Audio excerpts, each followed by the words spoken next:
Hello students. So today I am going to explain regulation of respiration.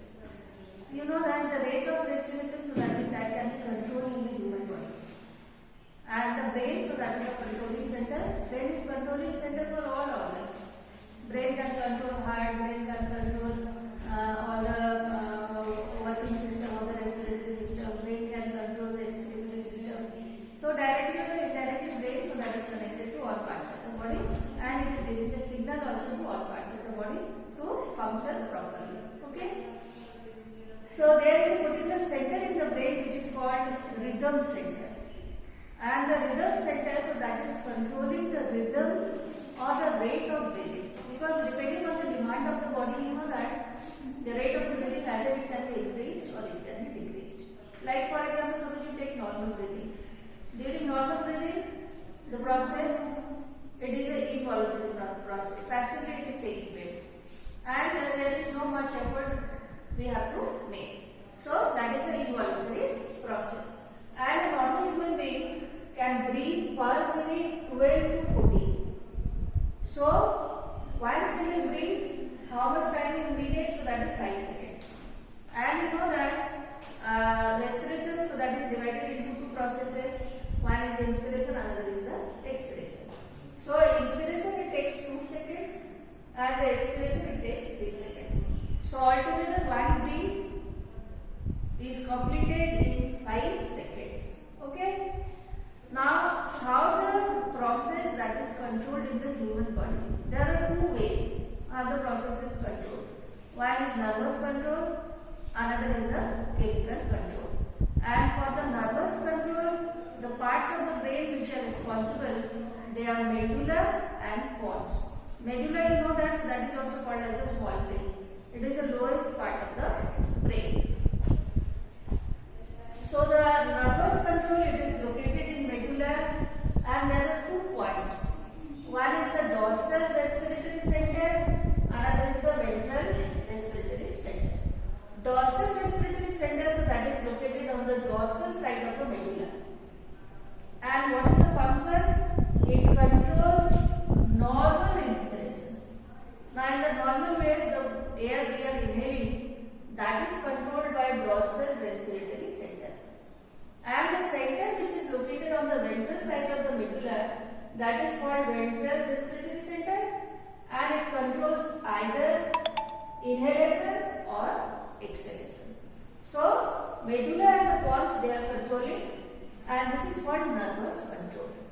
Now the second one, the second center, so that is called the pneumotaxic center. Pneumotaxic center, so that is located in pons. Pons is also located in brain. And what is the function of this pneumotaxic center? For example, during exercise, you know that we take deep breath. The rate of the breathing increases. And in this condition, that is controlled by pneumotaxic center. Although the rate of the breathing will increase, but it is a shallow breathing, and it is controlled by this center which is called pneumotaxic center. Pneumotaxic center is located in pons. Then the chemical control is by the presence of chemoreceptor which are located at the base of the carotid artery and aorta. And it controls the amount of carbon dioxide in the blood, because the amount of the carbon dioxide in the blood, it should also be, the quantity should be normal. If there will be more amount of the carbon dioxide in the blood, then this center will be excited, and the chemoreceptors which are present at the base of the carotid artery and the aorta, now they will give the signal to the rhythm center to the brain, and automatically more amount of the carbon dioxide will be expelled out of the body. So this is the way how the chemical regulation is done with the help of the chemical control. So now we will discuss about different disorders which are associated with respiratory systems. So what is the meaning of disorder? Disorder means all the different kinds of disease. There are many diseases which are also associated with the respiratory system. For example, asthma, bronchitis, then pneumonia, then TB. So these are all the disorders which are associated with the system. Okay. So one by one we will discuss. First, number 1, so that is a bronchial asthma.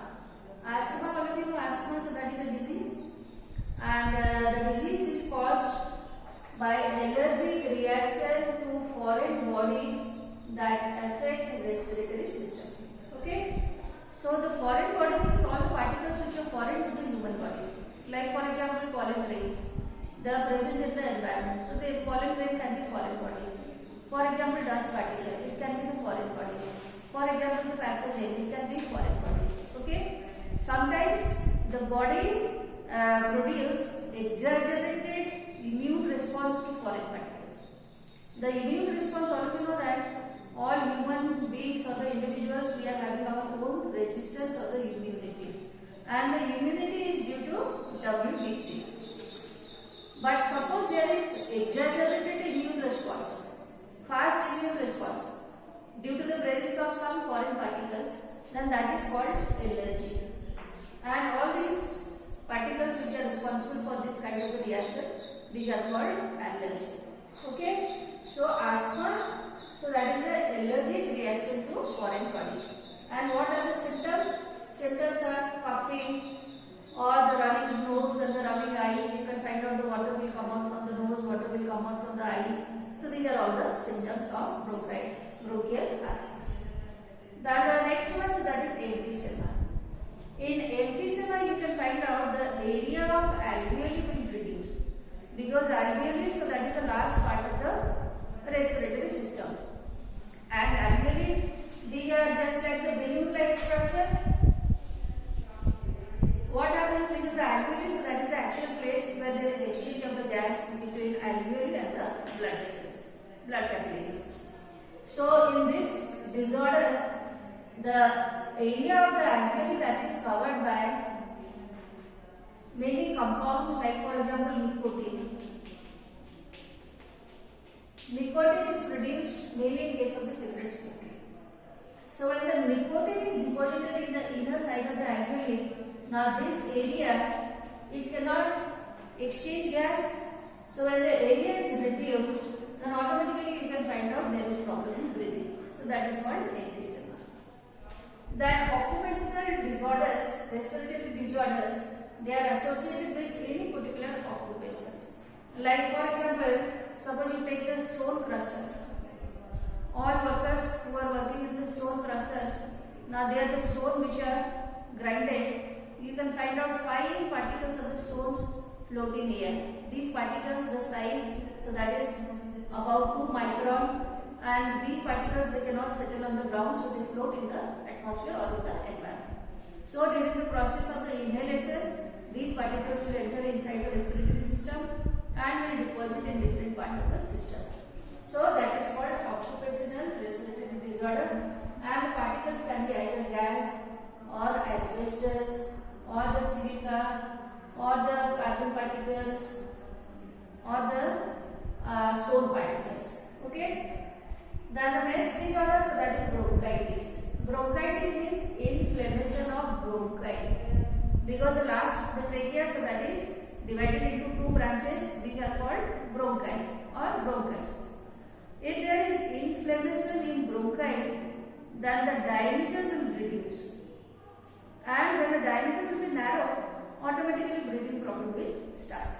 So that kind of the disorder is called bronchitis. Now the next one, so that is pneumonia. Pneumonia is the inflammation of alveoli of the lungs. In the pneumonia, alveoli, they are filled with water particles. So automatically when they are filled with the water particles, there will be no space for the air to accommodate, and breathing problem will start. So that is called pneumonia, and pneumonia is caused by the bacteria. The name of the bacteria is Streptococcus pneumoniae, because the name is the pneumonia, so the disorder name is pneumonia. Then tuberculosis, TB. TB affect lungs and pleura. Pleura, so that is the membrane which is covering lungs. And in lungs also tissue is there. So in this disorder you can find out, because the TB, so that is also caused by the tuberculosis bacteria, and you can find out the tissue of the lung is replaced by fibrous connective tissue. The soft tissue of the lung, so that is replaced by thick fibrous tissue. So automatically you can find out now the division of the gas will be difficult, and breathing problem will start. And the last disorder, so that is SARS. SARS is severe acute respiratory syndrome. Syndrome means a combination of symptoms. For example, suppose you take AIDS. In AIDS also you can find out there is a combination of the symptoms will appear. Similarly, here also SARS, that is caused by coronavirus.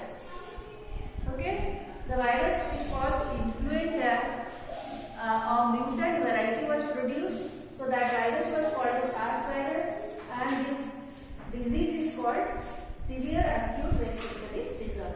So what are the symptoms? The symptoms are cold, then dry cough will be there, then the headache will be there, loss of appetite will be there.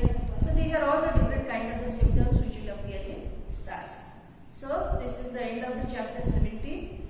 I hope you understood all the concept, and if there will be any kind of problems we can